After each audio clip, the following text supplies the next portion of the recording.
Assalamualaikum warahmatullahi wabarakatuh. Perkenalkan, nama saya Muhammad Doni Maldino dengan NIM 2022-11519 dari kelas 5K Manajemen. Di sini saya akan mempresentasikan tentang dua jurnal. Yaitu yang pertama pendahuluan. Judul jurnal Exploring Information Usage for the Successful Implementation of Farm Management Information System. Yang kedua yaitu Development of a Conceptual Model for an Information Management System in Special Planning Projects. Selanjutnya ada latar belakang. Yang pertama, sistem manajemen informasi digunakan untuk meningkatkan efisiensi dan efektivitas dalam pengelolaan informasi pada berbagai sektor. Yang kedua, jurnal pertama membahas tentang FMIS untuk pertanian di Jepang, sedangkan jurnal kedua membahas SPIMS dalam proyek perencanaan pembangunan kota. Pengenalan Sistem Informasi Manajemen pada Pertanian atau FMIS. Yang pertama, definisi FMIS.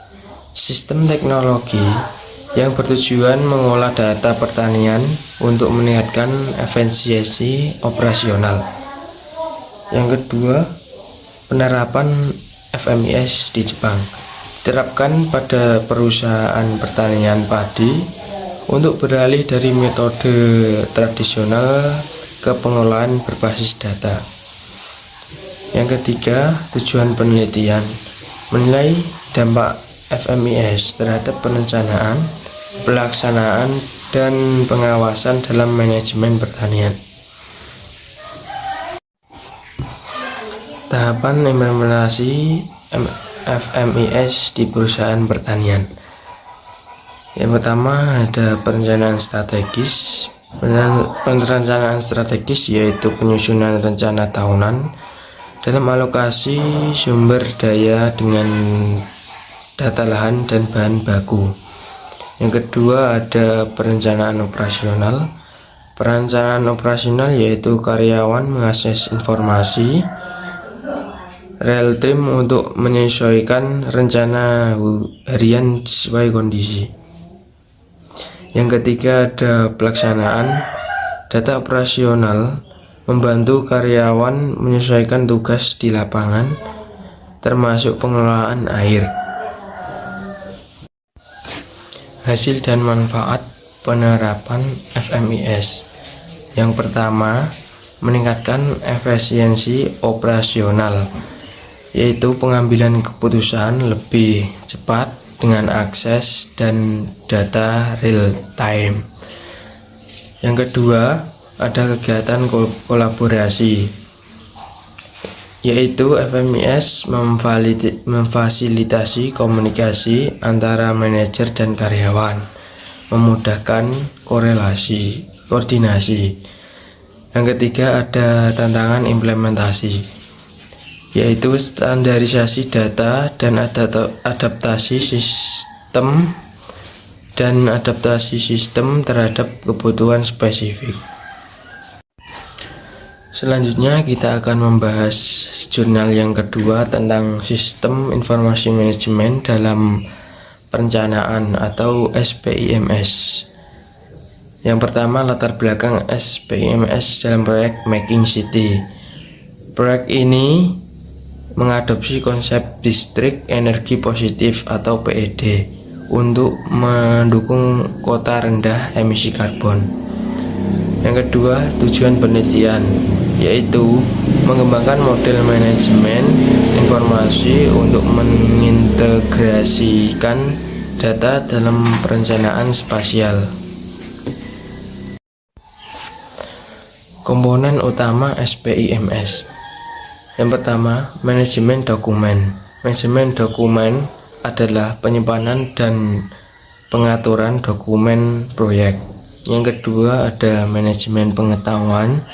Manajemen pengetahuan adalah memfasilitasi proyek dan berbagai pengetahuan proyek. Yang ketiga ada manajemen data. Manajemen data, pengolahan data spasial untuk keputusan yang relevan.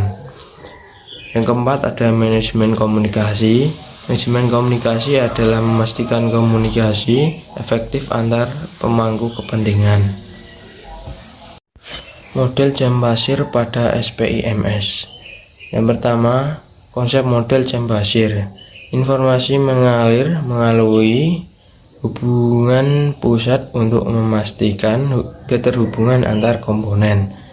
Yang kedua, efektivitas model, mengurangi resiko kesalahan informasi dan mempercepat aliran data antar tim. Manfaat dan tantangan SPIMS. Yang pertama ada manfaat, yaitu meningkatkan efisiensi pengolahan informasi dan kolaborasi. Yang kedua ada tantangan, yaitu biaya pengembangan sistem dan penyesuaian terhadap karakteristik proyek. Dan yang terakhir yaitu kesimpulan dan rekomendasi. Kesimpulan, FMIS dan SPIMS terbukti meningkatkan efisiensi dalam manajemen informasi untuk sektor pertanian dan perencanaan kota.